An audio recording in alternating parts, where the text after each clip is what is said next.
Friends, welcome to episode 165 of the Noclip Crewcast. Danny here with Frank Howley. How you doing, Frank? Way better. I'm very good. So way better. Way better. If you didn't listen to last week's show, Frank Howley live during the podcast pulled off all of his fingernails. It was really out there, but he seemed like it was, I don't know, it seemed like it was something you were meaning to do, like a New Year's resolution. Yeah. We also have, in place of Jeremy Jane, who is off just living La Vida Loca somewhere in Mendocino County. I think he's hanging out with his parents and stuff. Delighted to join back. Welcome back to the show, Jesse Guarascia. How you doing, Jesse? Hello, I'm doing well. I'm here to fill the J hole. It's another J in the J hole, baby. Fill our J holes. Okay, great. If you're listening to the podcast, now is the time to open your J hole. Jesse will be filling it. It takes a while. It takes like usually 50, 60 minutes. So you'll want to make sure you have it open for the whole thing. We just before we get into it, because I think we're going to talk about it a little bit. We did just play a really intense game of, you played a really intense game of Balatro, which will be going up on Noclip Crew as a quick look. Much longer than we expected, perhaps. It's a long look, perhaps. You're right. It was like 60, 70 minutes, something like that. Something about there, yeah. Yeah, I'll cut it down a little bit, though. There might be some slower games there. We're just going through it. Every hand was a win, so I don't think you need to see me winning. I totally win every single thing that I do. I definitely don't lose at the end, right before we get to the final blind. Well, you're patient zero for Balatro in our community anyway, because it's spread. Actually, Frank, have you touched it yet? Have you gone in there? I haven't. It's available on Xbox, so maybe at some point. It's only like $15. I feel like I should try it. Or it's a Steam Deck. It's a Steam Deck game, right? It is also a Steam Deck killer. That will ruin your batteries. Yeah, I'm going on a long plane ride, so I do need like simple games to burn time. So that could be there. You go. Do you have a Steam Deck already? Or did you just get one recently? Yeah. When did you get one? Like. I think I wasn't part of that first wave, but I think I got it like end of 22, I think. Okay. Yeah. It's a good time on an airplane. That's a fun one. So actually, that's a good point. This is the last time we're going to talk to you until you have gone through. I feel like this is like, Pikachu turning into Raichu or something. This is like once Frank has gone to Japan, like you have been living so much of your life sort of in Japan spiritually. I feel like once you go there and come back, that rite of passage, we're never going to talk to this version of Frank ever again. Yeah. No, I mean, I guarantee like I'm gonna want to go back. Like even like I mean, not all the way, but even fantasies of moving there one day is absolutely like I don't know. It's no, I'm very very excited. I've been kind of cramming as much Japanese culture as I can like the last month. Started watching Ultraman. I already went through a lot of the Godzilla movies. Binging all the Japanese culture you can get, all the kaiju films, all the fine points. Binging Battle Royale. Yeah. Binging. Yeah. Wait, that was Korea, wasn't it? No, that was 2000. I thought it was Japan. Yeah, it was Japan. Yeah. Was it? Okay. Yeah, but binging all the manga I can at the library. So I'm very primed and ready. I really really can't wait. They even like. I'm at the point now where I'm following all these wrestling promotions I'm following. They're starting to promote the shows that I'm going to. So it's like, oh my God. Like, aren't you also getting like front row tickets for a lot of these? Yes, I have front row tickets for Stardom has a pay-per-view coming up called the Cinderella Tournament. And I have front row tickets for that. And so like, it's all going to be, like polite, like audience members clapping, wearing face masks and me just like, you can't hoot and holler in Japan. You can only clap, but I don't know. I will be so expressive and very happy to be there. I've heard that even at wrestling shows that they're very like, it's almost like sumo. They're very like congenial. Korakuen Hall, like the famous thing, has a sign that says like, please no shouting, only clapping. Wow. So I don't know. Yeah. So I'm very excited. Also in Stardom, they throw the girls into the audience. Like they'll throw the girls and you have to get up out of the way in the chairs. I might be like a deer in headlights. Yeah, you might. Yeah, you still have to be quiet. I don't know. So I can't wait. I'm very excited. So yeah. I hope a girl gets thrown on you and you just have to sit there peacefully clapping. Yeah. Just as, very good. You're like you're trying to scream, but you have to just make no noise. Like, what else is on the? So you're there for like 2 weeks, right? Yeah, I'm there. I'm there. Tokyo the whole time. I'm there for 10 days, or maybe it's 9 days because you lose a day from traveling. But yeah, going to Tokyo and then Yokohama, which is like, I guess it's only like an hour. You take a train down there, so it's like there's 3 wrestling shows. I'm very eager just to go vintage shopping. Like they're they have book offs, all like in America, but in Japan they have hard offs and hobby offs. Hard offs is where they soft offs. Yeah, so hard offs is where they sell like hardware. But I want to get like a Japanese PS2. Like they have pink PS2s, blue PS2. I want to find like the weirdest, like most obscure version of a retro console and get it. Just dive through figures. There's also like wrestling thrift stores. There's I have reservations also for the Muscle Girl bar, which is a very famous bar where it's like it's all you can drink and it's just super buff chicks like lifting weights and you can pay extra to have your legs you can have your head in between their legs. You can do a lot of stuff. Are you going to heaven? Where are you going? I'm so excited. Yeah, it's so you pay extra to have your head between their legs. Is that what you said? Yes. Yeah, okay. Yeah. So they'll try to squish you, and they also like squash grapefruits with their legs. I don't know. It's a lot. So Do they put it in your drink after? I think so. Yeah. Oh, really? They haven't. Yeah. So I don't know. I'm really excited. But honestly, just walking around in any direction, going into shops, there'll be so many, like even the day I get in at Tokyo Tower, there's a Final Fantasy VII Rebirth pop up. So you can get exclusive, like it's like a picture of like Cloud and Sephiroth in front of the Tokyo Tower, and you can get that on a T-shirt. And I'm like, yes, dude, is Tifa gonna be there? I hope so.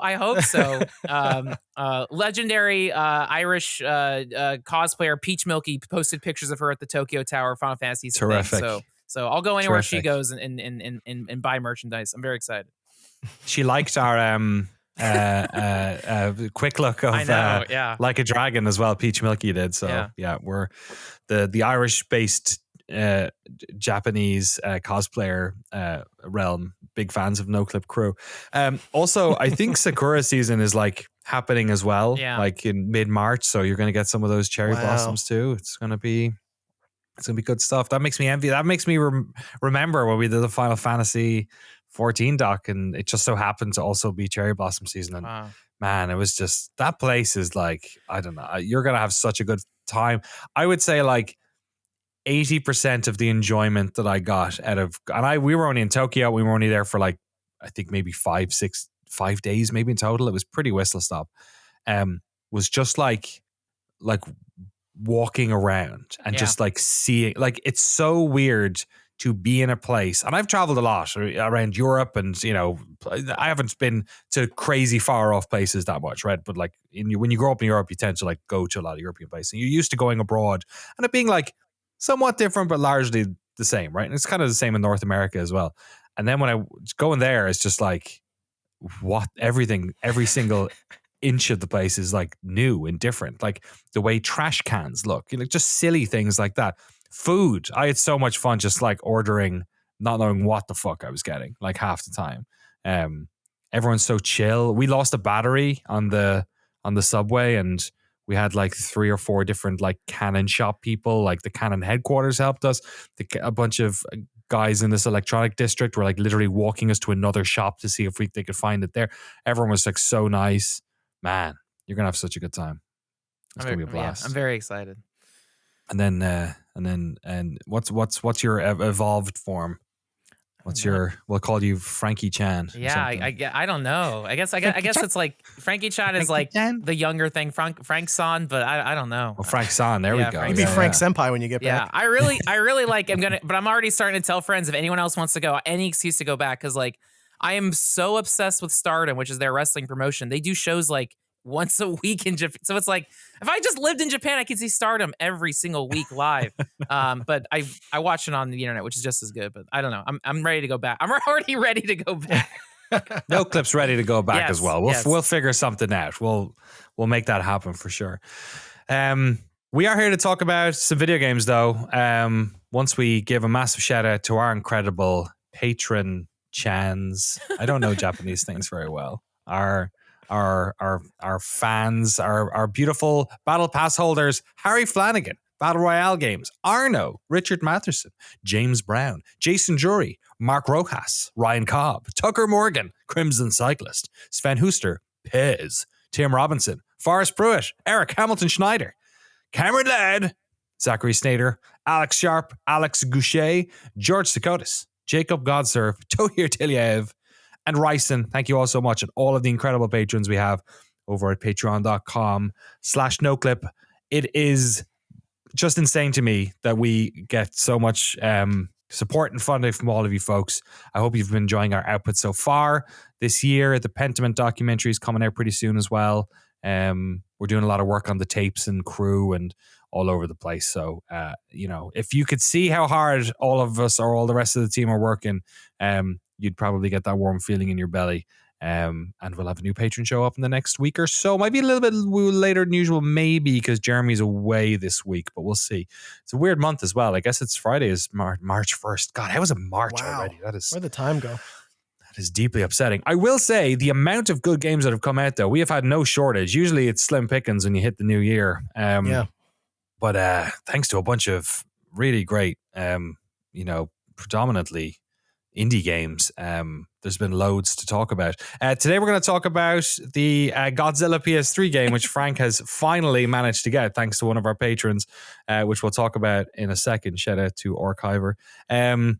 Jesse's going to talk about Balatro and Can of Wormholes, and I'm going to also talk about a bit more Balatro and also Pacific Drive, which we talked about a little bit when the demo came out. That was also in your top 10. First of all, let's start with Can of Wormholes, because this is one I know absolutely nothing about. It's like $16 on Steam. What is this thing? Yeah, I'm here to fill the J-hole with my wormholes. Wormholes. This game.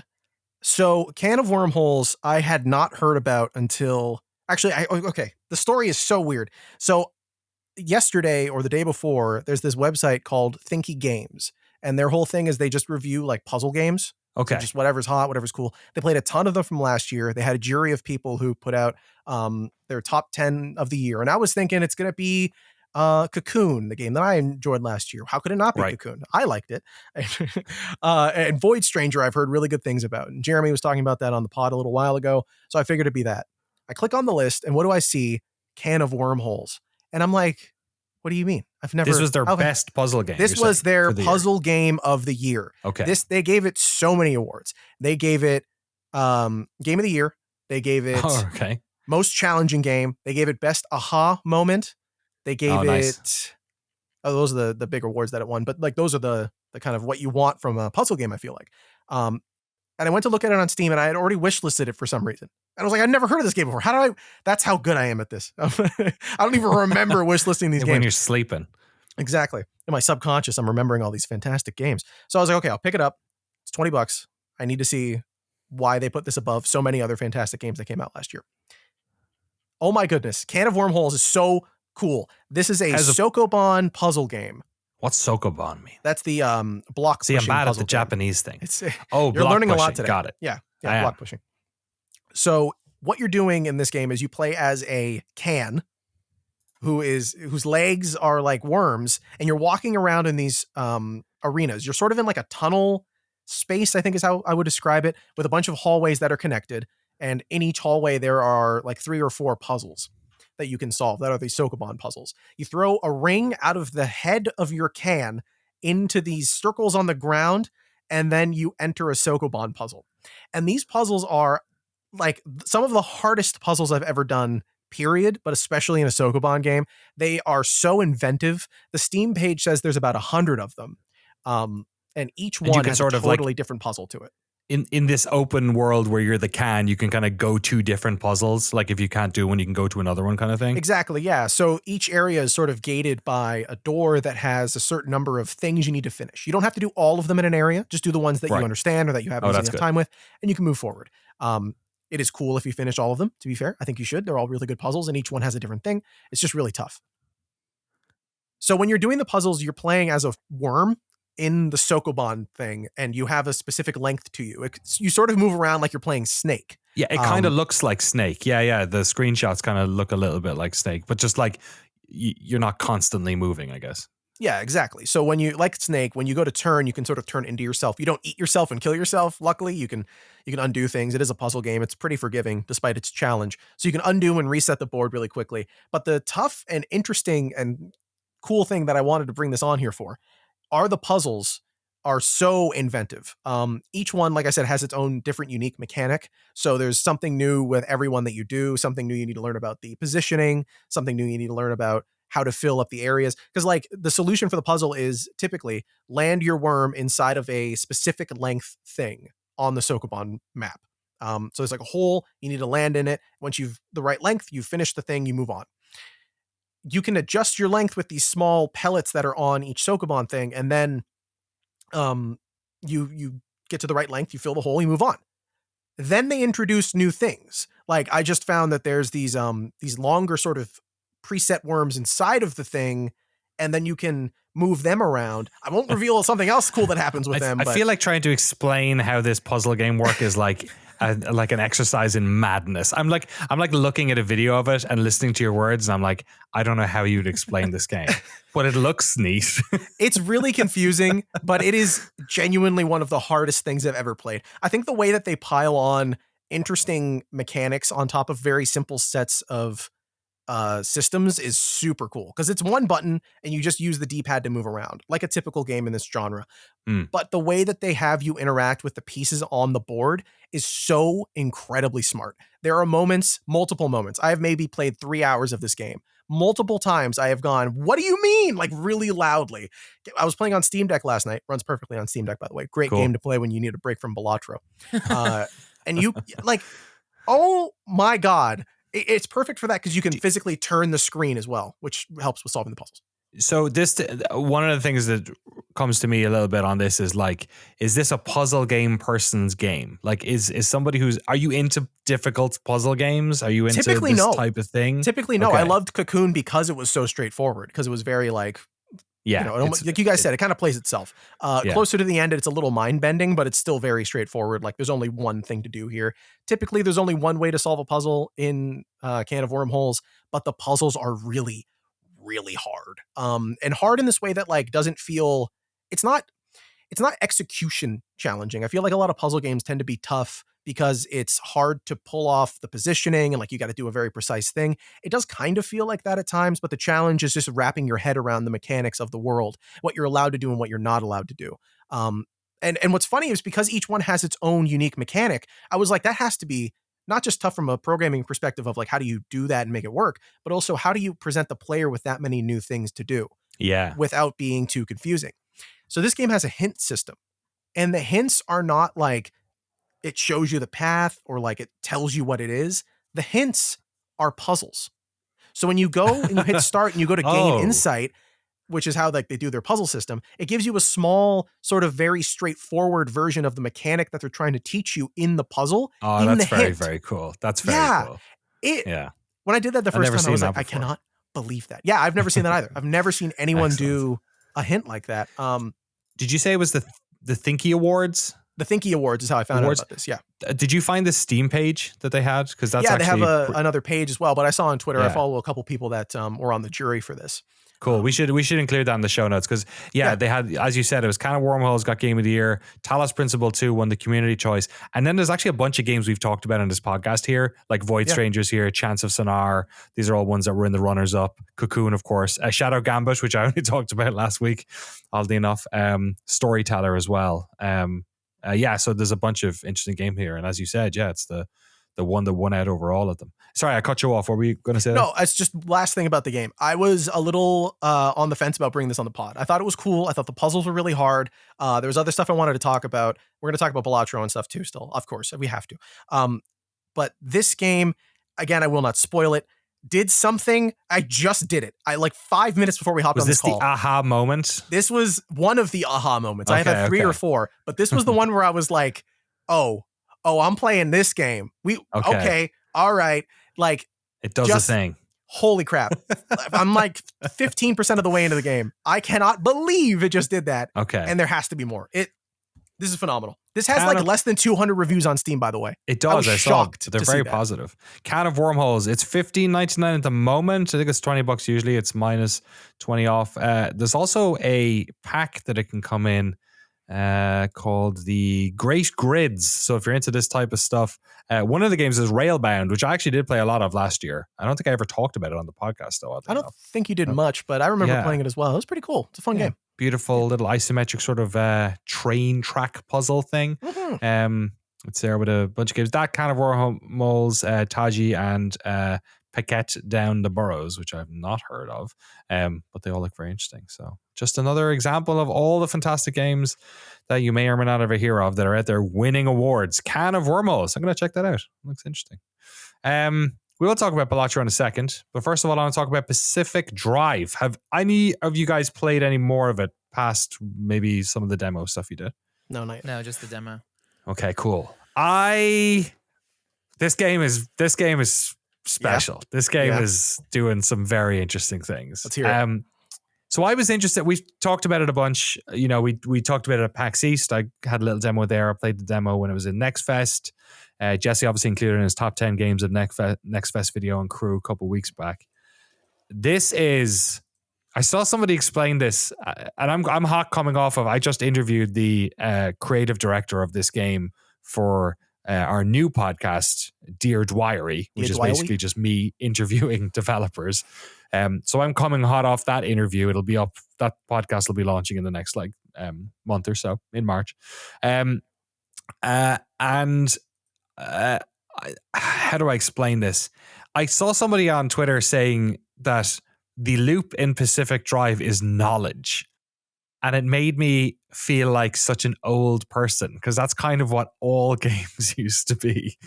So Pacific Drive it's a game where you're driving a car in the Olympic Peninsula in a sort of alternate reality version of, I think it's the 60s or 70s, where that whole area has basically been taken over by some sort of zone. I heard the term zone game getting thrown out there. Stuff like Stalker, I guess, the Stalker games. Stalk Car. God, yeah, that would have been a good name for about 10 seconds. What was that game? Annihilation? The movie? Is that what it was called? Oh, Annihilation, yeah. Annihilation, yeah. Yeah, that type of thing, right? Where it's like almost, the way he put it in the interview is it's almost like natural, it's like body horror for the planet. You know what I mean? It's like there's something fucked up happening here and you don't really know what it is. And half the point is that you don't really know what's going on. Pacific Drive is a game, you're basically in this game, it's like a survival game loop where you are going out into the world, into these sort of pocket levels. You're collecting resources, you're going back afterwards to your mechanic shop, you're upgrading your car. And that is the only thing I can hold on to as this sort of boat of a game sways around in the fucking waves. Everything else in this game is layers of obfuscation deep. There's so many subsystems. The world itself is very confusing and kind of off-putting and scary in many ways. It's kind of has horror elements to it. You have different tools that you use to find different resources. The world itself, there's no antagonists per se coming after you, but the world itself is just having crazy things happen, electricity pylons that just pop up out of the ground and start shocking you, bursts of gas to throw you into the air, areas of radiation that move, these sort of huge ones that move across the entire map. To get out of levels, you have to do this weird thing where you have to collect these balls of energy and then open up a fucking portal, because you can't just drive backwards. That's not how it works in this world. You can only drive into an area. You can't drive out of it. So to get home, you got to open a gateway to hell. And then the minute you do it, it basically creates a battle royale style circle that's just comes in really fast to kill you. It's I've had so many times playing this game where I've had this sense of when you're in a nightmare and you're getting chased by a murderer and you can't move fast enough and you don't want to look back. I have that feeling every time I get out of a level. It's the sound design that was done by A Shell in the Pit, who are a great sound team. I think we should talk to them. They have worked on so many games. I interviewed the lead person from Michelle in the Pit for a documentary that ended up not coming out that we ended up turning it into a podcast about 2 years ago. But yeah, the amount of games that they touch and the work that they do is, I think they're remote now, but I think he's generally based up in the Washington State area. Yeah, the sound design of this thing is crazy.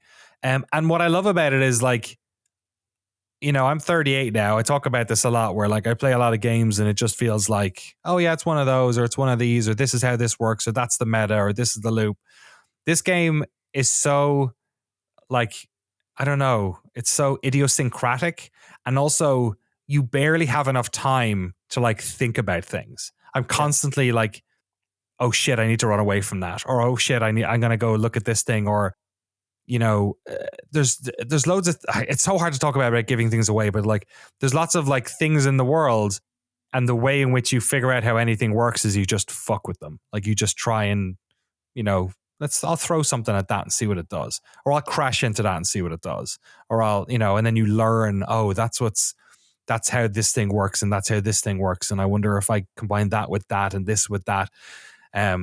And yeah, the bonds that you grow with your car as you're like fixing it up every time you get home. Like it feels like it should be boring. You're like, oh, I gotta fix the tires on this thing every time. I gotta do this, I gotta do that. But even in the narrative, they talk about how, you know, the car, the object you sort of find at the start of the game, how you know, it's sort of the you'll end up like bonding with it stronger than you want to, kind of thing. And like that's happening in the real world as I'm like adding paint to it and putting like, you know, I have a cool new gear shifter for the car, and I'm trying to upgrade its tires to all weather tires and all this sort of stuff. And yeah, it's just a great little mix of, it's like, it reminds me so often of the Half-Life 2 driving sections and Stalker and all these games. Like the car is kind of shit, like it shouldn't be going off road, but when you do, it's just everything's been designed within an inch of its life. But it's a slow burn. It's a game you kind of need to like I'll be on, like I hate bringing this up, but like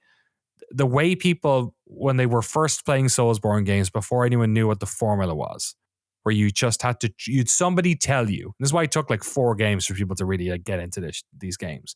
Was that you had to trust somebody. Somebody would say, look, just trust me, just keep playing. You'll figure it out. Like, the game's not going to hand tell you. It's not going to tell you what to do. It's not going to tell you what all this shit is. Mm-hmm. But once you spend like 10 or 15 hours at this thing, you'll love it, because it's this weird world with weird rules that are specific to this thing, and you'll have figured it out yourself. Knowledge is the loop, and knowledge is the loop in those games, and it is in this as well. And I'm really falling for it. I think it's a special little game. Nice. When I played the demo, something that I struggled with, and this was maybe the one thing, because I thought the demo was absolutely fantastic. I was in love with it the whole time. I was mad it was as short as it was. The only thing I was struggling with was visibility. It was really dark when you walk into buildings and stuff. Do you get a flashlight? I know you can use the flares, but do you get like a flashlight you can keep on your body or anything? I have looked through you upgrade your mechanics place, and you get a bunch of new terminals in it, and a lot of them do different things. Some of them are for like, making different materials. Some of them for destroying them. Some of them are upgrade paths that let you do things, stuff like that. And I've been looking the whole time to see if flashlight is one of them. And I haven't seen it yet. And I think this kind of like is a good example of the way in which the game sort of, it reminds me a bit of the Doom 3 flashlight problem, where like in Doom 3, there was this whole thing where you couldn't have the flashlight and your gun up at the same time. And there was a mod that somebody made where you could have the flashlight stuck to the gun. But that was a gameplay decision that was made for a reason, to make it so the flashlight felt like it was, you know, you needed it to see, so you felt safer, but then you didn't feel safe because you didn't have your gun up, right? Right, yeah. And in this one, it's darkness is such a whole thing, because like it's on a day-night cycle. I don't think there's any way you can skip time. I could be wrong. I don't think there is any way you can skip time. So sometimes you just go out and it's nighttime, and nighttime sucks because nighttime is dark. So you do shit like you park your car and leave the engine on so that the lights are flashing into a building so that you can go in and at least get some. Oh, that's smart. Or at least that's what I do.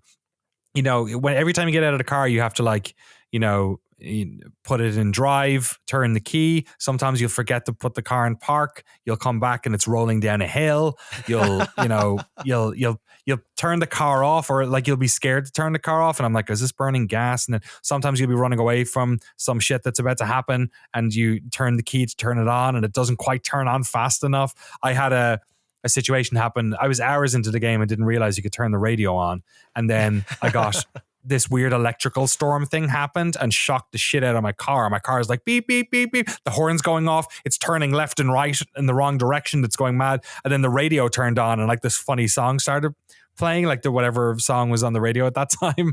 So you just get these like, it's immersive simmy in that way where you get these like moments that happen that are part of sort of like the story that you're telling. And there is actually a story in it. There's voice acting. I think the voice acting on the script for one of the characters was immediately very strong.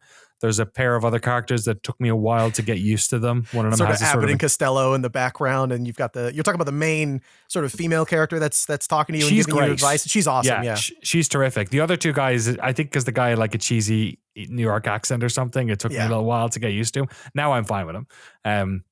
But you're on your own and they're basically talking to you over the radio, and you can opt into some story stuff and opt out of others. But the flashlight thing, I have yet to come across it. I'm maybe 7 or 8 hours in. Okay, and I'm still I still don't really know what I'm doing half the time. Your solution sounds like the best kind of way to solve that anyway. That's way smarter from a design perspective and from obviously a player perspective than like, how do I get a flashlight? Because that's boring. Having to like use your car, your companion, the thing the game is based around as your light source makes way more sense. I can't believe I didn't think of that earlier.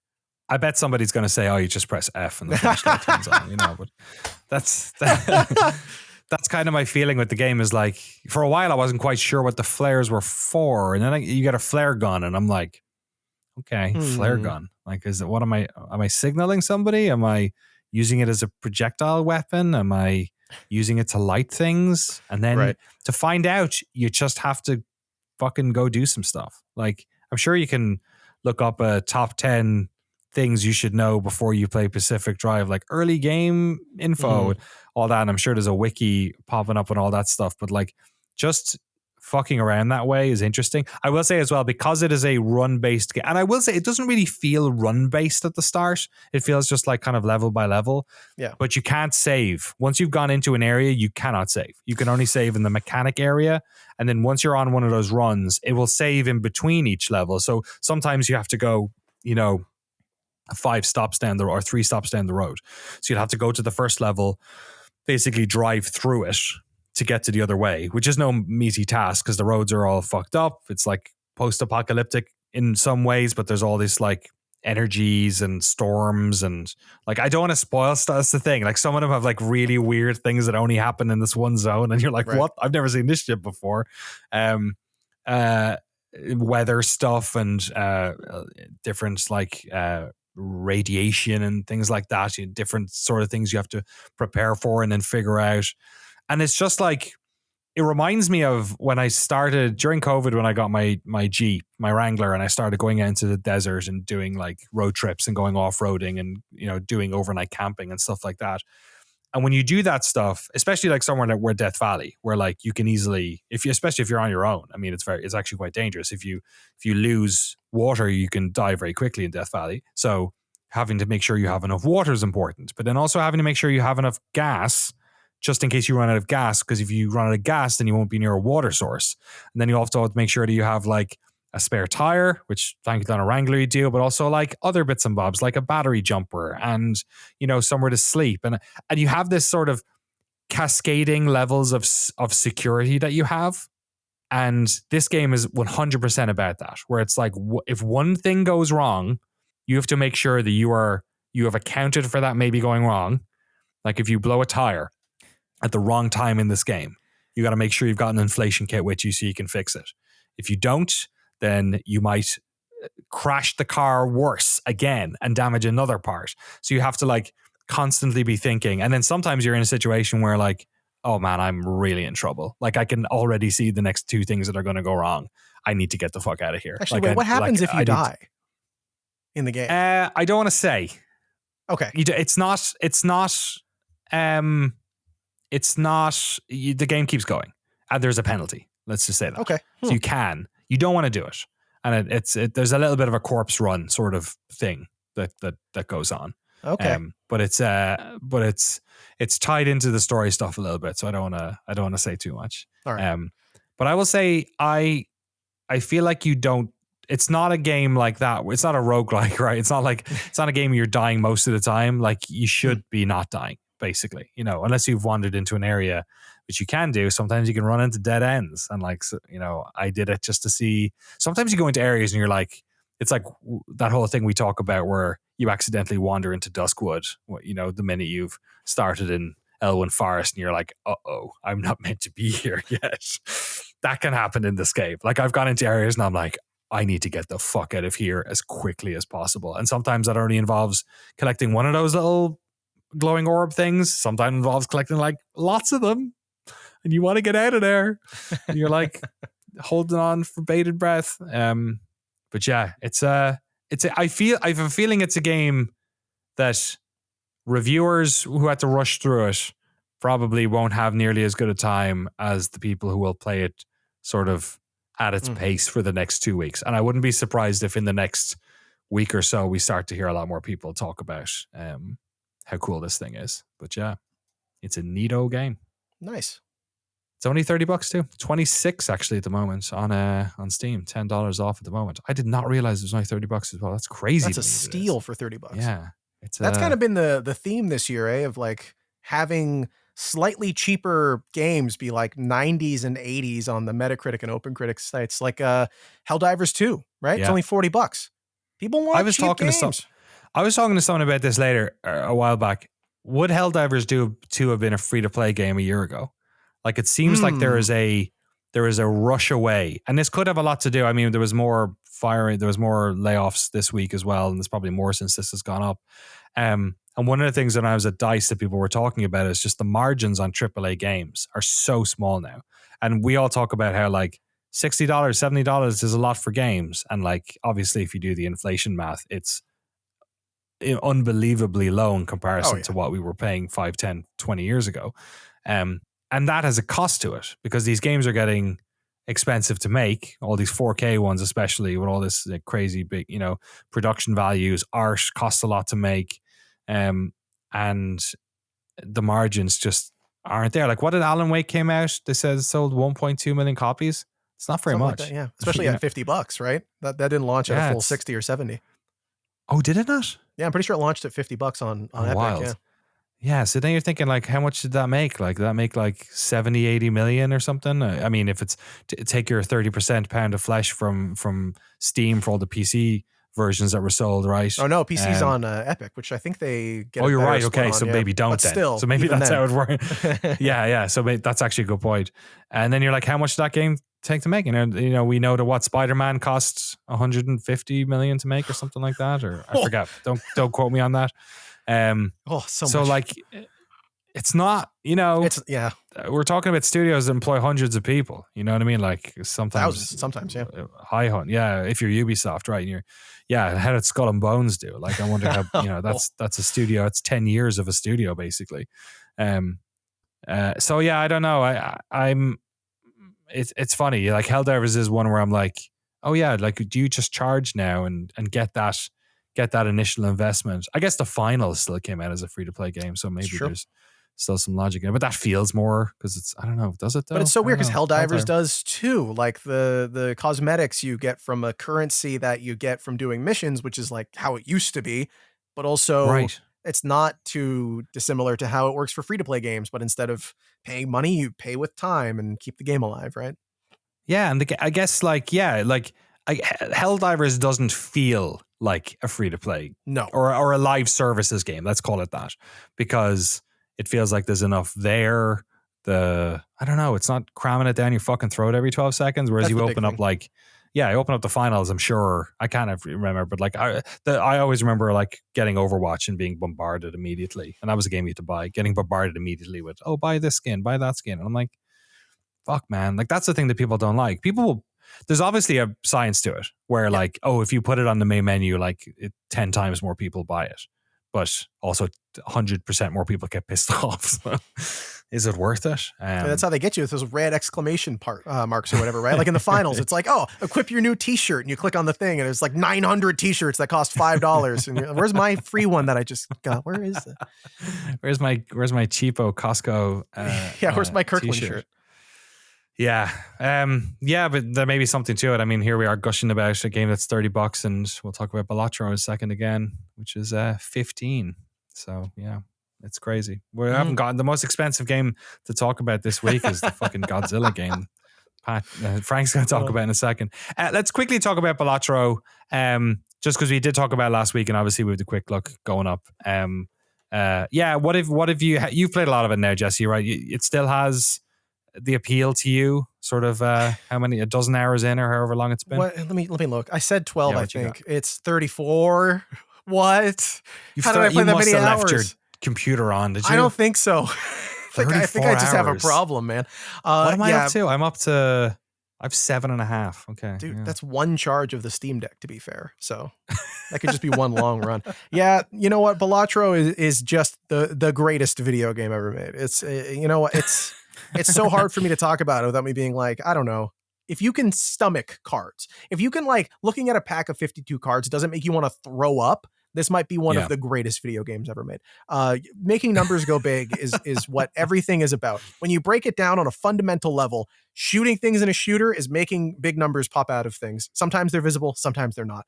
This is like, if you just boiled everything down and then put a deck of cards in front of you, that's what Balatro is. It's about making big numbers. It's number juice. It's a lot of like multipliers go up, chips go up. I'm with you. I'm not a huge card person. I think I've talked before about how like poker night at the inventory is the most enjoyable time I've ever playing a card video game, because it's like, it's pretty low stakes and it's funny, and you know, you can it's an interesting way of doing all the bluffing and stuff. But I'm not like a huge cards person. I like solitaire, sure. That's fun. But yeah, this game is, I don't think you need to. You know, you can learn the hands of poker pretty easy, and if you don't know them, just hit the back button and they pop up right there. They're pretty easy to remember, I think. And then the game does a really good job of like introducing its various levels. Like, it feels like you're winning just by getting up through the different levels, the antes as they call them, which I appreciated as well. You've unlocked a lot of the stuff. Does the game change much once you've unlocked all the extra cards and the jokers and all that stuff? You know, I think that's the ultimately appealing thing of the game. Like, making numbers go big is you could do that in a ton of things. Idle games exist, right? Cookie Clicker. That's a game where numbers just get big. You don't really have, but like, the exciting things about Cookie Clicker is when you're playing and you're like, oh, okay, now I have a black hole. Now I have, like, all these random things keep popping up. Balatro has the same sort of way of doing that, where it constantly is introducing new interesting mechanics. In fact, I have 34, like I said, 34 and a half hours. Maybe some of those are idled. Maybe some of those I fell asleep with the Steam Deck. Who's to say? But when I look at what I've unlocked, I'm like, oh, that's really cool. I couldn't do that initially. And yesterday I beat one of there's like difficulty modes you unlock eventually. And the third difficulty mode is like, oh, okay, I'm playing a different video game now. Like, this is like not even same game anymore. I'm 35 hours in. I thought I unlocked everything. And it's like, no, actually, here's a new mode that does this. Okay, sure. Why not? Let's play that now. It changes in huge ways. Things that you didn't think were viable suddenly become the best thing to do. And you can challenge yourself in really interesting ways. Like poker, your hands determine how many points you can get. Better, rarer hands give you more points. So going for like middle difficulty hands, like a pair or a 2 pair, those are pretty common. You have a 50-50 chance of having a pair in your hand at some point while you're playing poker. So it's not worth too much, but if you get the upgrades that make the pair worth more, or if you get jokers that make playing 2 cards worth more, then you start to go, oh, okay, I'm in love with pairs. You unlock Pants, which is a joker card, which gives you more, a joker card that gives you more multiplier more times that you play a pair. So if you play 1 pair, you get +2. If you play 2, you get +2. I got that one. I got one that every single hand it was giving me. Yeah. So by the end, I had like, every time I did a 2 pair, it was like a X30 multiplier, I think, and then X31, X30, and then I do like, I'd get like a straight flush and it would give me X1. I was like, shit. It was the first time I played it. Yeah, exactly. What I'm hoping for is to get one of those joker cards that's like, will give you 50x if you play 1 card. and then just get the high card multiplier, like just somehow get that as like that was my challenge. I was like, can I beat it with a high card? And I did, and it feels so good because you can do it with anything. You can find like random combinations and stuff. You could take a card that sucks, put the right stuff on it, get the right other jokers to bundle it together. And like we were talking about in the quick look, like there's so many variables within the gameplay, money, hands, discards, multipliers and chips and everything. And just the way they kind of stack on top of each other, how manipulating these simple numbers, these simple systems, at least from the player's perspective, can create these completely different plays every single time you play it. Like it seems like it should get repetitive, but I don't think I've played one game of Balatro that has felt the same as another game ever. Like ever. It's so impressive after however many runs I've done at this point, probably more than 100. Yeah, it's because the combinations of jokers. I agree with you. It's because you'll get to the jokers, which are the sort of the multiplier cards for for how you get your hands together, kind of dictate what direction you end up going in. And I really want to emphasize this to people. I am not somebody who looks at. I looked at this game beforehand and went, I don't know. I'm not sure if this looks a bit hardcore for me. And maybe I don't think I'm as good as Jesse. I've still yet to complete to get through the 8 antes, and you've done it like a dozen times. But I'm still enjoying it every single time. Like it's such a fun game to play because you're not playing anyone. You're playing against yourself basically. It's like you said, you like solitaire. Jeremy called it solitaire. Yeah. It's like poker. He called solitaire. It like the best version of solitaire. Like it really does feel like that. It feels like solitaire. It feels like it's like battle chess or something. It's like somebody needs to do this with chess. I'm sure someone has, but like just take a fundamentally great game and then just add all of this variability basically, and that's what. Oh, Shotgun King is a game like that. Shotgun King's great. Yes. Yeah. I think we see more games like this that do. I mean, we're already seeing tons of them pop up. Pocket Card Jockey just came back on Switch, which is similar in a lot of ways. Regency Solitaire. I think we're going to see more weird stuff though. Like I'm excited to see what does the Othello version of Balatro look like. How many points do I need? Did Regency Solitaire 2 come out like the day Balatro's demo I think so. Or something? Or the day at I haven't launch played it or yet. the day after.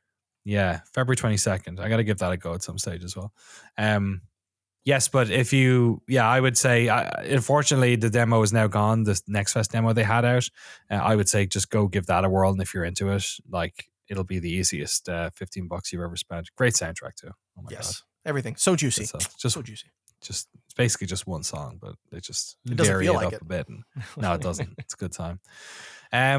Okay, it is time to talk about the most expensive game here and also perhaps the least expensive game for you personally, Frank. Yes. You've been talking about this Godzilla PS3 game for a hot minute. Tell us about it and how you came to have a copy in your hands right now if you're watching this on YouTube. So this is incredible. Again, like I went through a lot in the last few months, but like randomly watching through Godzilla movies, watching like just nonsense films became kind of an escape. Like I started watching canon movies with friends, ninja movies, and then landed on Godzilla once I knew I was going to Japan and like fell in love with the Godzilla movies. I didn't realize how awesome and campy and incredible they are. And like, yeah, one of my like white whale games has been this Godzilla game. Even before I watched all these movies, like I remember a decade ago putting the PS4 game on my Amazon wish list. At one point it was like $30. And I was like, maybe I'll buy it just because I like weird games. And then I forgot about it. Godzilla Minus One came out, one of the biggest movies of last year. That PS4 Godzilla game is now being flipped for like $300 or $400 on eBay. Man. Really? There's a PS3 version which came out like 6 months before, which is way slimmed down, but even that goes for like $100 more, $100 or more. But Archiver, a friendly Noclip patron, messaged me. They had a PAL copy. They shipped this from Ireland. Holy, you're kidding. Yeah, but what's incredible is the PS3 is region free. But I was like still nervous, like, oh, is this gonna work? And it works. So the Godzilla game, this was published by like Namco Bandai. Yeah, I always say it wrong. Bandai Namco in 2014. It is very similar to like Dynasty Warriors or like Earth Defense Force, like one of those super B, maybe C tier Japanese games. But if you like the property, it's adorable. Like it is incredible fan service. You start, there's a game, I think it's called like Evolution Mode, and you start and Godzilla comes out of the water, and there's like the game is so bizarre because you play as Godzilla, but so much of the game is through like a news crew filming Godzilla or like the military observing Godzilla. It's like a helicopter shot. It's kind like, of thing? oh no, could that be Godzilla? Oh no, he's going towards the generator. He better not destroy the generators. So like the military is like giving you the objectives, like Godzilla better not destroy these generators, and like it's called destruction mode. And the more you destroy stuff, your Godzilla gets bigger. Oh, great. And so it's like Katamari or something. Yeah, it's like an invert. Yes, it's absolutely like the opposite of Katamari. And even Katamari feels like a deconstruction of kaiju films. Like, yeah, and so it feels also like playing Midway's Rampage games. There was like Rampage World Tour in 64. Yeah. You're just destroying shit, and then eventually, once you destroy enough stuff, another kaiju emerges and tries to battle Godzilla for control of the territory. But the fan service is great. There's Mothra. The first time you see Mothra, it's this tiny little larva. And you can pick up this baby little worm and throw it or like bite it. And then it comes back later as the butterfly and it destroys you with its like all of its moves. Mecha Godzilla comes, the military says Mecha Godzilla. So it has the fan service of all the movies. It's playing the sweeping like bum, bum, bum, bum, all the music. And one thing, it also is kind of like Star Fox 64, where you do a level and then you can pick like which routes you go. So there's like you can go to Yokohama and you can knock down the giant Ferris wheel. So you can pick the different levels, and the way you dictate your difficulty is what political leader is in charge. So if you pick easy, it's this leader that's like, now look, maybe if we leave Godzilla alone, we can reach peace with this monster. And the military forces centrist leader, extra hard mode. And then if you move up into like medium, it's like we need to have more military force. And then if you go to hard, it's like zero tolerance. Godzilla must pay. And so they send you way more military things. Amazing. Easy mode is neoliberalism and hard mode is fascism. It's like, this is crazy. It's really, really funny. So like, and again, like the frame rate on the PS3 is like worse than the movies themselves. It's like maybe 12 frames per second. But like, I don't know. So that's why I kind of still want to find the PS4 version if I can find a Japanese version in Japan.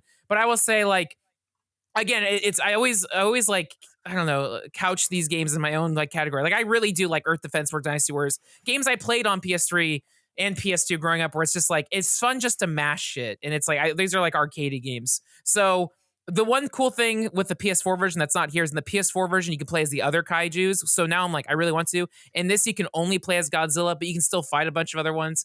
So if you're a Godzilla fan, I don't think it's worth $300 or anything like that. If you come across it, if you like Godzilla, go for it. I still want to try the PS4 version one day. But Archiver, thank you so much, because this is now the rarest game in one of the rarest games in my collections. What a cool novelty! The artwork for it is super sick. Yeah, box is cool. Yeah, so I don't know. I still want to play more of it. I looked at the trophy guide. I already got like a quarter of the trophies just by playing it a few times. Is there any sticker on the back of that? Any Irish no, so GameStop or no, I should or if Archiver listens or anything, they can write it. They did a receipt in there that says sold by Danny O'Dwyer on it. No. Yeah, it says let me see if I can read it. It says like, to Frank, hope you enjoy Godzilla and smash all the things. Kind regards, Archiver.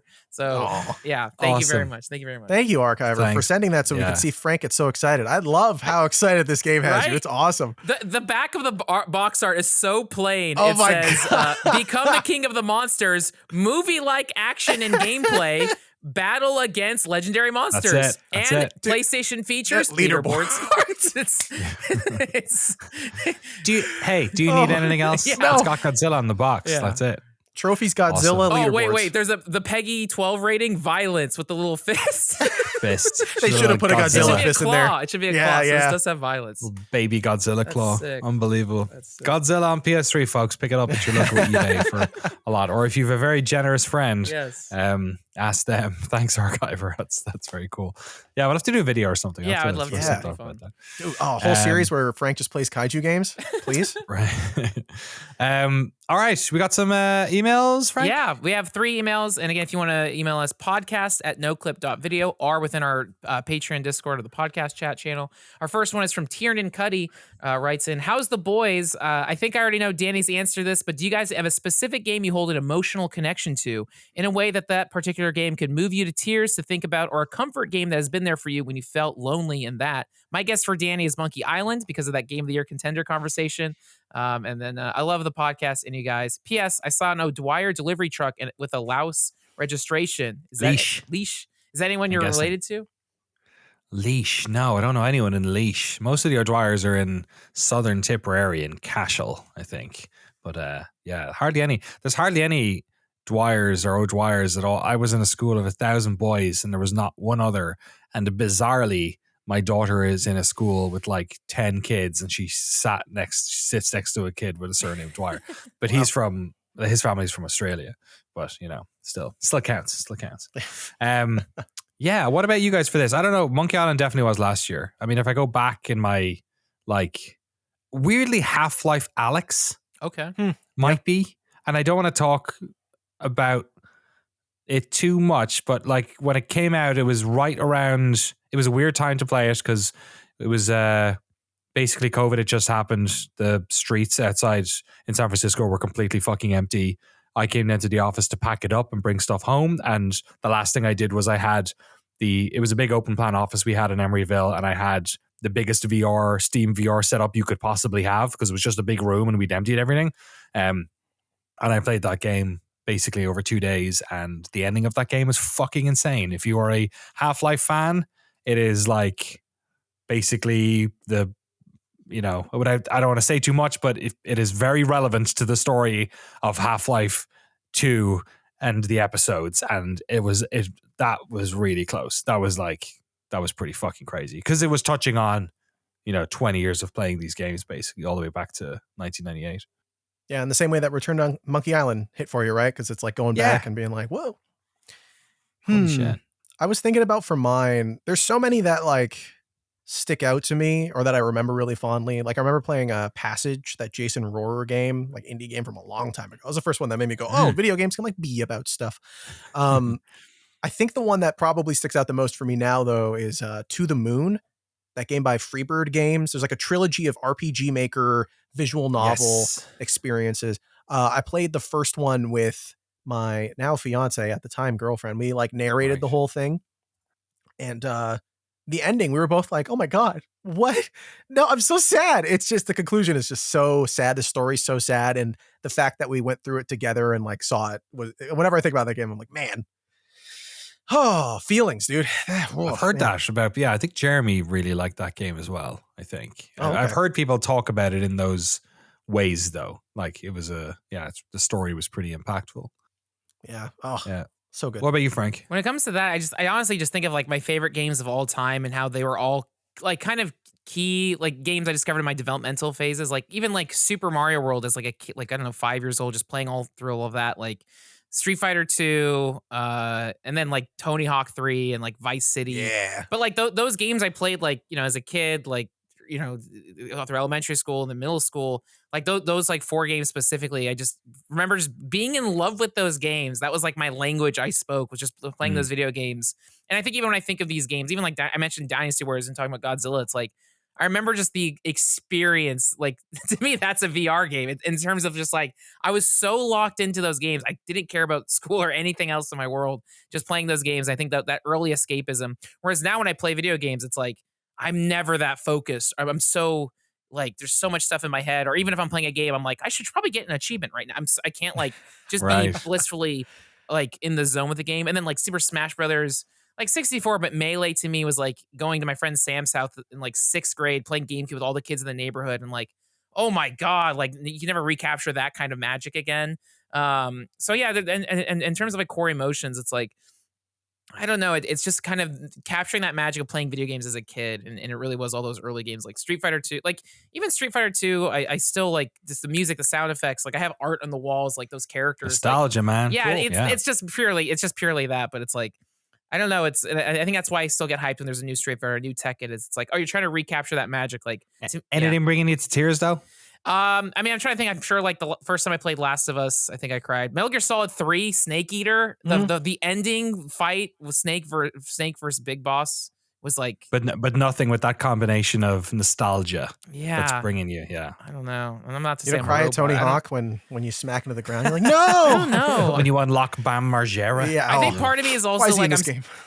I'm still so shook from like the real, like, not to constantly keep hitting that button, but it's like I'm still so like mentally like shook from like the last few months. That's just like it's hard to like imagine, like, because I feel like I've never been hit with that kind of emotional gravity until like, oh, I didn't realize. Nothing compares. Yeah, so I don't know. So I think my answer to that really is just like, oh man, video games could really make me happy, and I think it's me chasing that thing again. Right. But yeah, I don't know. Yeah, no, that's just what comes to mind now. Got another email? Yes. All right, Catherine says, "Hi, Danny Company. I've been watching your work for a while, and your focus on developer stories has inspired a direction for my own games journalism ambitions. I want to ask about some best practices when interviewing people, especially when on a tight schedule and you don't have as much time to settle them in as you'd like, and are doing it over email." And then, yeah. Oh, is that it? Yeah. Yeah. Fuck the rest of the email. That's all. Sorry, I don't know if there is more. God, it's funny. It's like email interviews are tricky because people don't want to answer them. Like that's the sort of, unless they're somebody who's like really into talking about themselves, like email interviews are hard because like they're usually, I would say, only ever use those if you're trying to get perfunctory information out of people. Like if you're writing news stories, like, and then just be brief and to the point. Like, what is the thing you want to know? Because you want that person to open the email, feel like they already have the answer, can write it down as quickly as possible and get back to you. Otherwise, you're just going to push it off. And then like for everything else, whenever I think you're interviewing people, it's whatever situation, it's always different. If they're going somewhere and sitting in front of your camera, that you sort of know that they know that they're yours for the next hour. So it's a lot easier to just like talk to them. We do a lot of like asking very lizard brain questions, I call them, especially if somebody's nervous. I'll ask them questions that they don't have to like think about, like, what was the first game you played and what games did you like growing up, or what was your first job in the industry? There's no like, they don't have to spin it or think about it in any way. They just inherently know it. Zoom stuff is interesting because it's kind of in the middle, because it's kind of like they could go, the minute they hang up, they can go get lunch or go to the bathroom or fucking play a game or do whatever they want. So in those situations, I feel like, again, respecting people's time, asking them questions that are in some way intellectually stimulating to them so that they forget that they're in the interview. But most of all, like, you should, if you're asking questions, that means you know what you're writing about. So just don't ask questions that aren't relevant. Like, ask them the things that are important and key. And yeah, respect people's time and don't misquote them accidentally or on purpose. Definitely don't do that. Yeah. And then Tanner writes in and says, "My buddy and I recently figured out you can organize your Steam library by most hours played. And it was interesting to see. I'm curious, what's your top 3 most played games in Steam?" You can? Yeah. So Tanner said if you don't know how to see it, all you have to do is add all your games to a collection and then sort them by most played. But I think also if you just go to your Steam profile and click on your games collection, then you can sort by like hours. There's a bunch of ways to do it too. Yeah. If you go to library and go to home at the top of that screen, you can sort all games by Steam review, which is really helpful, and release date and all that. All games, perfect games. Okay, all games and then playtime. Oh yeah, there it is. Okay, man. Okay, my most played is PUBG. Wow, how many hours? By not that much, like 360. Okay, and I bet some of that's idle. The next one's Rocket League, 190. Damn. And then the next one is 2 Point Hospital. Oh, which I'm going to say is my wife. I was going to say, yeah. I think that was. I mean, I've played a lot of 2 Point. I don't think I've played 120 hours. The next two make way more sense: Hitman 2 and Valheim. Yeah, I've bet 100 hours in both of those. And then the next one is Banished, which again is my wife for about 90 minutes. What about you guys, Frank?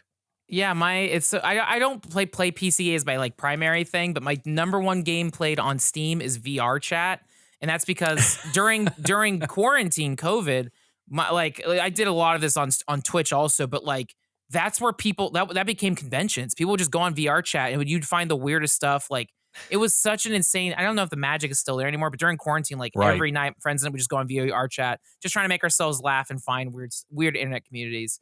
And then WWE 2K19 is second with 73 hours because, again, also on Twitch at the time during quarantine, we did a thing called Cyberslam, which we had silly created characters and we would mod the hell out of that game. I even put like a 20-foot Godzilla. And then it says Counter-Strike 2, but I think that is. Oh yeah. I think that's it was. They took Global Offensive or whatever the previous one. They changed the name, but like. I'm shocked. I've only got 26 hours in CS2. Also, this clearly does not show the amount of time I played like Counter-Strike Source. Yes. Surely. There's no like old school Steam stuff. Yeah. It says I have 22 hours in Source here, but like I definitely have more than 22 hours in fucking Source.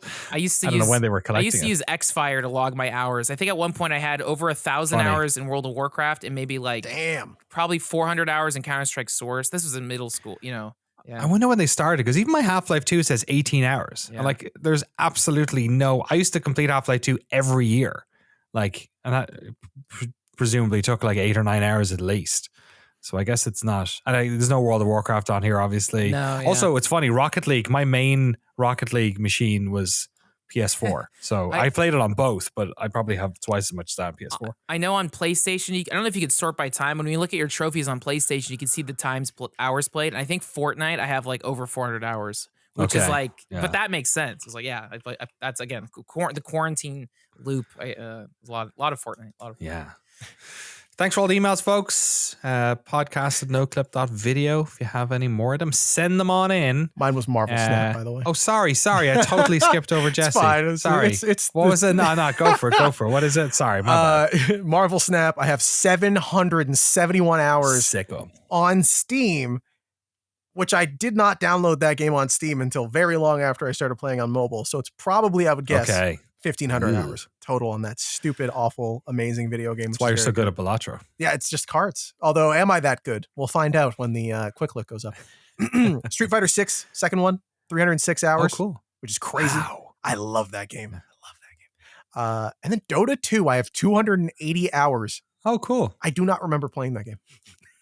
That's why. Yeah, I feel like if you had Dota, like I have friends who play Dota and they have like 3,000 hours on Steam. Yeah, but like you don't have. If you, that's my WoW. You know what I mean? Right. Like, which clearly we should go into WoW and do our /plays and see. Oh yeah, what it is.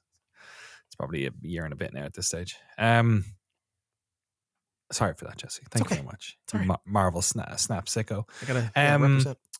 What's going on over on Noclip at the moment? We'll have a quick look of, Super Mario Oddities went up, the first ever episode of that. And if you're a free patron over on patreon.com/NoclipCrew, you can check out the unedited version of us watching that weird 1986 Mario movie anime thing. It's a complete disaster. Go check out the episodes, the edited version of us talking about the game, or the movie. Over on Noclip Crew. We also have a quick look going up of, we've 2 this week, right? We've got the one for Balatro. What's the other game called again? Penny's Big Breakaway. Penny's Big Breakaway as well. We're going to get up this week. I'll probably do a Pacific Drive one maybe this week, maybe next week. We'll see about that. We'll see if we can squeeze that Godzilla thing in as well before you shag off to Japan.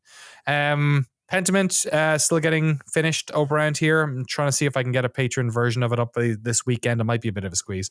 It's a long dock, so there's a lot of nipping and tucking going on over there. Same with the Hyperlight development episode 3, which will be going up sometime in March. So we'll have both of those up in March, and then basically we sort of hunker down for GDC, and then I'm off to Europe for a while for 2 weeks to film there. So we've got kind of 3 weeks of that. During that time, we'll be sort of developing and getting out episodes of Dear Dwyery, that new podcast. So we'll have a link to the feed for that probably maybe next week, so people can just sign up. It'll be a little trailer or something. But we're still going to upload it on this channel, right? We are still, yes, the video versions will still be up on this channel. Okay. There won't be any cameras because it's going to be like highly edited. Jesse's getting put to work on the audio editing side. We're going to turn it into something really cool. But to do that, we just don't want to burden it with the video. Also, shout out to Jesse, who about 2 weeks ago, I saw all the comments that people were like, oh, it'd be really cool if you showed some gameplay over the podcast. And I saw the comments and I was like, well, Jesse can make that call himself. But I was like, that seems like a lot of work. And I totally understand if he doesn't do it. And then the next week you had just done it. And a lot of the folks in the comments were very, very appreciative, as was I. So thanks very much for that, of Jesse. Course. It helps. It's nice. We have a lot of people to listen to the podcast over there. So yeah, I think that's pretty cool for them. So Dear Diary will have no video component to it. You'll kind of understand why, hopefully, when you listen to the episodes. We're trying to go in the sort of a life well wasted direction a bit. So having the freedom to sort of do the editing, sort of audio first, will allow us to do that. Yeah, and then the Patreon show will be up next week, I guess. Yeah, next week. So by the time the next episode of the podcast out, the new episode of the Patreon show for March will be up as well. And we continue. We have lots of stuff getting filmed at GDC and in Europe, which we'll be able to tell you about. Some of which you've already told you about. Some of which we haven't spilled the beans on quite yet. One of the things is more interviews for our Dwarf Fortress doc, which is getting longer and longer. Much like Dwarf Fortress, it will never come out. We'll just keep adding to it forever. All right, that's a podcast. Patreon.com/Noclip. If you want to support all of our work here on the podcast and documentary work and all that good stuff. Jesse, what are you doing for the rest of your week? We're doing Penny's Big Breakaway tomorrow. I'm excited to show that to Frank, have him enter the Sega Saturn world of that game. Jump around with me. It'll be fun. And then personally, I don't know, sitting and sleeping and playing Balatro and watching the hours disappear. You know what? I will say, I know I have all those hours in Marvel Snap. I'm so glad that a different card game has wrenched me away. I have not played that nearly as much. Thank you so much to Local Thunk. You saved me $15 a month. How nice of you. It's Marvel Snap Methadone. It's my Balatro. Love to see it. Frank, what about you? What are you doing for the rest of your last week in America? Yeah, getting ready for the Japan trip. Final Fantasy VII will be unlocking on my PlayStation soon, so I'll be playing that. I'm very excited. Very, very excited. And then Jesse also recommended it, but I'm excited. I want to take, before I go to Japan, I want to take my mom to go see Perfect Days, which is that new movie about Japan's toilets. So I'm very excited to see it. Frank, I'm gonna watch that movie and I'm gonna find all the toilets in the movie. Dude, I don't know. That movie, man, that movie's gonna it's so beautiful. Danny, if you haven't heard about this movie, it's just, I haven't heard about this. So it's a movie directed by Wim Wenders, who I'd never heard of before. He's done a bunch. He's a German director, I believe. Has done a bunch of like sort of artsy stuff in the 70s, 80s, and 90s. Done a lot of commercial stuff as well, which is what I saw most recently. But it is probably one of the most beautifully shot movies. It has so little dialogue. It's about a Japanese what's the word? Custodian, I guess. Janitor, basically, who just cleans toilets, and like that's his job, as he goes around cleaning bathrooms in Japan, which are already pretty clean. He does it very meticulously, and it's more about his life and how he spends each day in Tokyo, maneuvering, meeting people, doing things. It is one of the most compelling movies I've ever seen. It's so beautiful. I have watched Paris, Texas, and Buena Vista Social Club. So those are Wim Wenders' some previous work. So yeah, I'll check that out.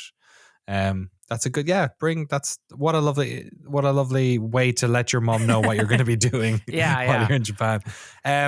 It's been about a month since Hero left us to go to the big cat tree in the sky. Mischief is still bouncing around here, but he's an old boy too, so we figured we need some new ragamuffins to sort of give him a skip and a step. So later today, we are picking up 2 kittens. Nice! A brother and sister who are very much bonded. They're only a couple of months old, I think, at this stage. Maybe 3 or 4 months old. Did you land on names? We went to see them. We have not named them yet. They have their own names at the, we of course we got them from a shelter. Nice. We've gone to visit them. We just had to wait for like 2 weeks for the paperwork to all get done and dusted. My daughter's very excited because she was very patient. You know, it's hard for kids when they have cats and the cats are just like sleepy old boys who just they don't want to play too much. So she's very excited about having some kittens that want to, chase and play and do all that sort of stuff. So she's very excited. So we're going to pick them up in an hour or two. Get all that stuff done and hopefully introduce them to Mischief well and all that sort of stuff. So we actually put a little Hero's big thing was that he used to love drinking out of taps. He liked to like cats. A lot of cats like flowing water. Hero would just like wait in the bathroom for you to come in and then meow at you when you came in and be at the tap and be like, turn it on, motherfucker.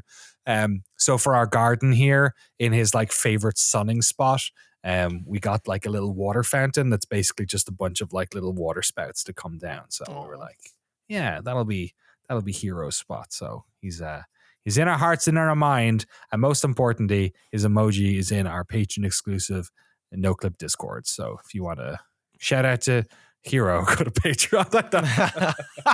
Not quite. Ooh. But hey, if you want to buy some fucking Girl Scout cookies, there's a lot of people still running. You're not out of cookies yet? Still running. Halfway to March. I think it's mid-March. Because the ones you order from online, tinyurl.com/Cookie O'Dwyer, they come straight from Girl Scouts. They get added to my daughter's total. But so people were like, holy shit, the Girl Scout cookies arrived like 24 hours later. What is she at? Like, she already won the axolotl. What's next? Is she going to win like a house? She already got the axolotl. It's not going crazy. They definitely have like, I think the top thing is like you have to sell something crazy, like 3,000 boxes of cookies. And like that's never in a million years going to happen. And then you get like a trip to Disneyland or something. For one. Yeah. So, the kid goes alone. To pay their own way. Just put them in the plane, No, she's been, and the most important thing is that like, we're not really telling her. She knows like there's some internet people buying stuff too. Some of Daddy's friends, she says. But she's out there sometimes twice a week, selling them downtown. God bless her. She's out there for 4 hours. Pounding that pavement. Selling cookies, and then has to split them with everyone else. There'll be 5 of them there and they'll sell like 80 cookies. So 80 boxes. So they'll sell like 15 each or whatever, and it's like you're out there for 5 hours. So very appreciative of everyone who's been chipping in and buying them online. She recently got told that she got that Axial thing. So she's very, very excited about that. And cats. So she's doing all right. You know what I mean? She's doing all right. Stuffies and cats. What more could you want as a kid? Well, exactly, 100%. Some animate stuffies and inanimate stuffies. That's all we want as kids. All right, that's a podcast. We'll see you next week. It'll be myself, Jeremy, and Jesse, I think. While Frank is off in Japan. Maybe he'll send us some pictures. So until then, play some video games. See you on the other side. Bye.